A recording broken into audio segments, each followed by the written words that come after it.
My name is Rachel. I'm 30 years old. I met my now husband Curtis through a mutual friend just 3 years ago. We got married 6 months ago.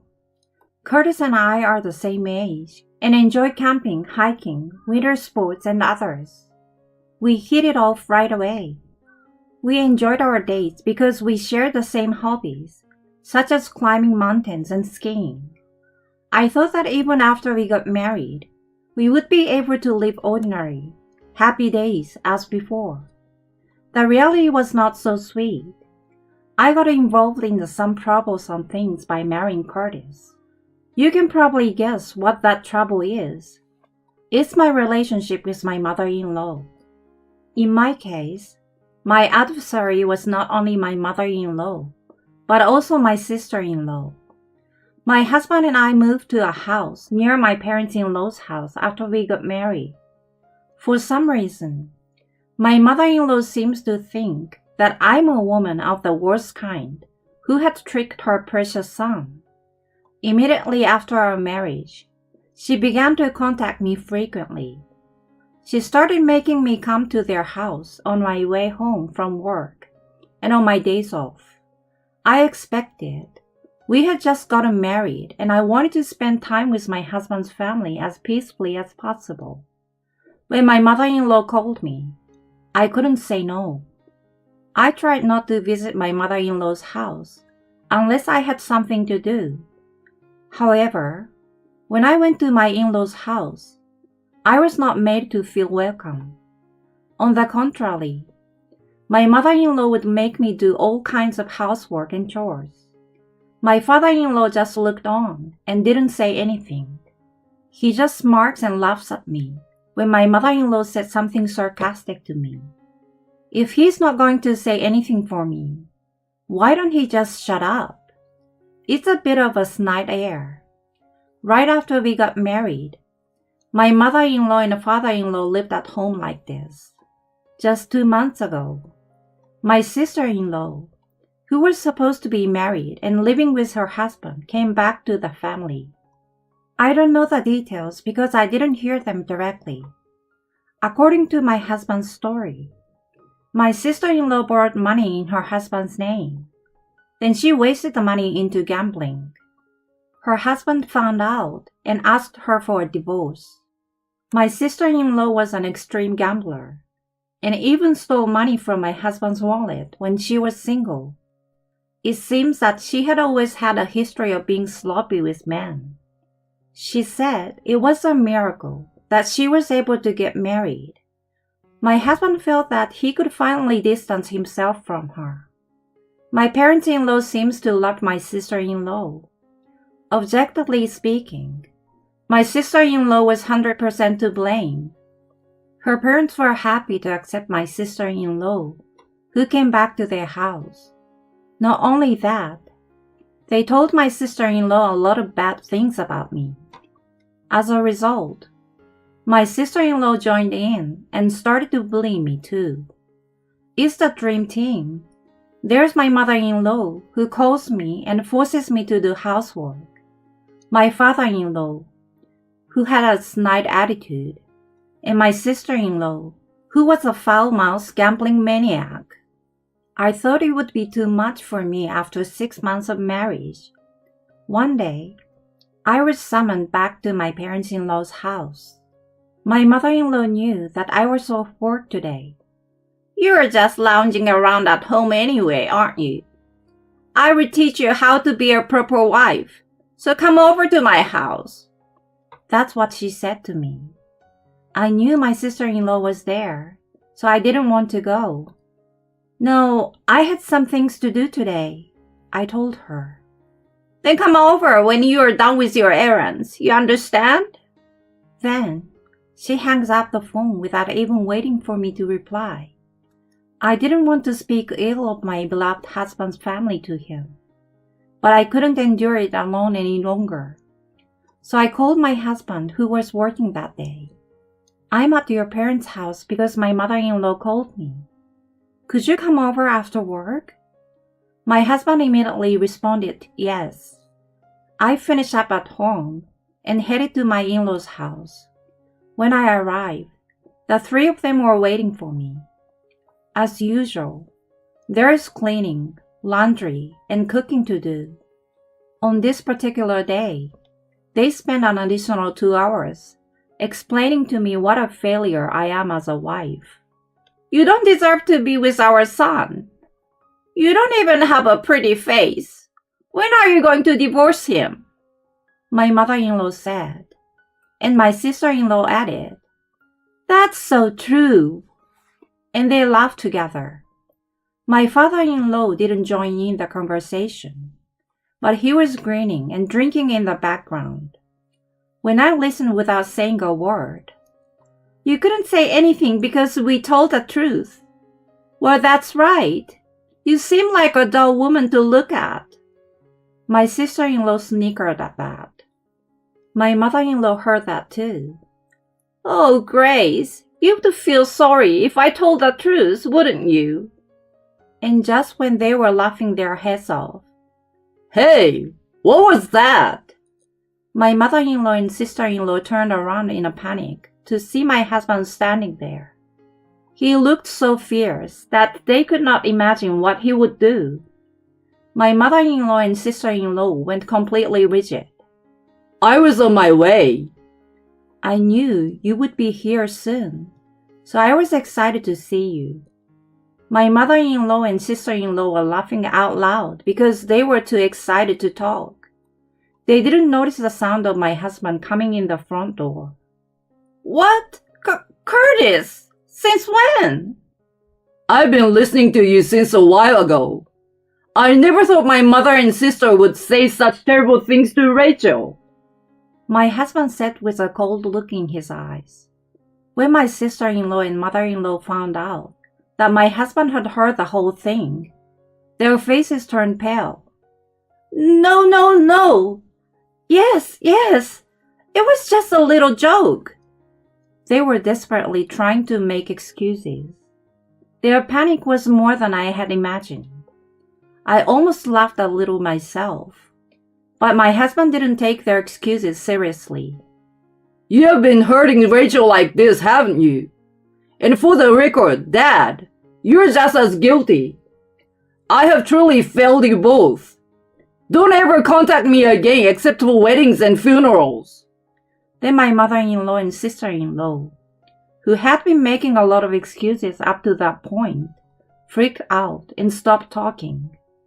My father-in-law looked at my husband, and his mouth was agape.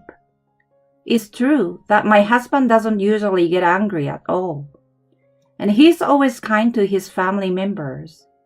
It was precisely because he was such a mild-mannered person that the whole family was so surprised. I was also overwhelmed by my husband's spirit at that time. My parents-in-law and sister-in-law were in a state where they could not say anything, so I felt relieved. Thanks to my husband, we are now semi-separated from my in-laws. I felt a little sorry for my husband, who had to distance himself from his family because of me. Thanks to him, my life became much less stressful and more fulfilling than before. One day, after about 3 months of such peaceful life, I received a call on my phone from my mother-in-law. My husband wasn't there, so I hung up while I was wondering if I should answer. But it rang again right away. This is the kind of call that keeps coming until I answer. I had no choice but to answer the phone. Yes, hello? Rachel, why didn't you answer on the first call? It's an emergency. My mother-in-law said in a high-pitched voice, interrupting me. Emergency? What do you mean? My mother-in-law shouted as loud as she could. Your father-in-law has collapsed. He's in the ambulance. What? My father-in-law? Yes, that's right. I'm going to the hospital. He said he might possibly have to have emergency surgery. I have to pay $2,100 first as a deposit for that. So Rachel, please lend me $2,100. What? I was surprised at the insane request to lend her $2,100, but what surprised me the most was the down payment. I mean, he hasn't even been diagnosed yet, and suddenly he has to go into surgery. And to pay that money in advance, there's no way that's possible. I thought it was crazy. So I went to my mother-in-law to ask her about it. Marjorie, please calm down. A deposit of $2,100 is absolutely ridiculous. I think you should do your research first. But my mother-in-law didn't listen to me at all. That's what they say. So we have no choice, right? If things continue as they are, your father-in-law might die. You are abandoning him, Rachel. She just yells hysterically. I don't know what to think. Obviously, my mother-in-law is lying. So I decided to do something about it. I launched an app to record the call. I understand you're in a lot of pain, mother-in-law. I'm also worried about you, so I'm heading to the hospital. At that moment, I felt my mother-in-law's words get choked up. What do you mean you're on the way? Anyway, I need the money. I ignore my mother-in-law. Then please call me when you get to the hospital. And can you tell me what the symptoms are? I will find out what kind of disease it is. Then my mother-in-law said, You are just a hospital receptionist. How can you possibly know? Just get me the money. She desperately asked me for money. I dealt her a crushing blow. What are you talking about, mother-in-law? I'm a doctor. What? Yes, I'm a doctor. I told you I was a doctor when I got married. My mother-in-law didn't seem to believe me at all. When my husband told them I work at a hospital, she's just a receptionist, right? She didn't believe me at all. I was told, you're just a receptionist, yet you're bragging that you work at a hospital. If I had been a doctor, I'm sure they would have said all kinds of things about me. So I didn't deny it strongly and let her say whatever she wanted. And this is a result. She's trying to rob me of $2,100 by pretending that my father-in-law is sick. Well, there's no way this plan would have worked in the normal course of events. Anyway, the safety of my father-in-law is my first priority right now. Please tell me his symptoms. Then I will call my hospital and let them know. If you tell the paramedics to bring him to my hospital, I will have the test done right away, and you don't need to pay any deposit. My mother-in-law finally believed that I was a doctor. She stopped saying anything. Can you hear me, Marjorie? Hello? Marjorie? Hello? With that, the phone rang off the hook. I knew it was a lie. I had a message from my husband that he was on his lunch break. I called him up and explained to him about my mother-in-law's performance and the content of the contrivance. My mother did that. My husband was so mad at her that he honestly thought she was crazy. So I'm thinking, I'd like to get back at them a little bit. I explained my revenge plan to him. Great! Go ahead, do it! And with his permission, I decided to give my mother-in-law and her family the best revenge present. Then, I called my in-laws who lived relatively close to me. I got a call from my mother-in-law saying that my father-in-law had fallen ill. I can't head over there right away, so can you head over to your in-law's house for him? I told them so with an air of sincerity. And then, of course, everyone was like, Oh, really? Really? I will head over there now. I'm on my way. A few moments later, I got a message from my husband. They're all gathering at my parents' house because of Rachel's phone call. He said that Rachel's lies were confusing everyone, and they were starting to get angry. And that's when I found out what was going on. At about the same time, I got a call from my mother-in-law. Rachel, Come over to my house right now.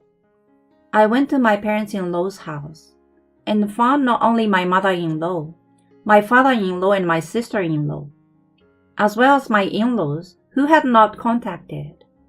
As soon as she saw me, "Hey, Rachel, what's going on?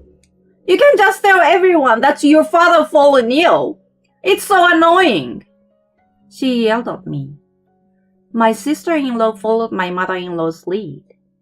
"Yes, it's so rude to tell people that your father is fine." She glared at me like that. The other in-laws also seemed to be angry with me. One after another, they started saying bad things about me. Then my husband arrived.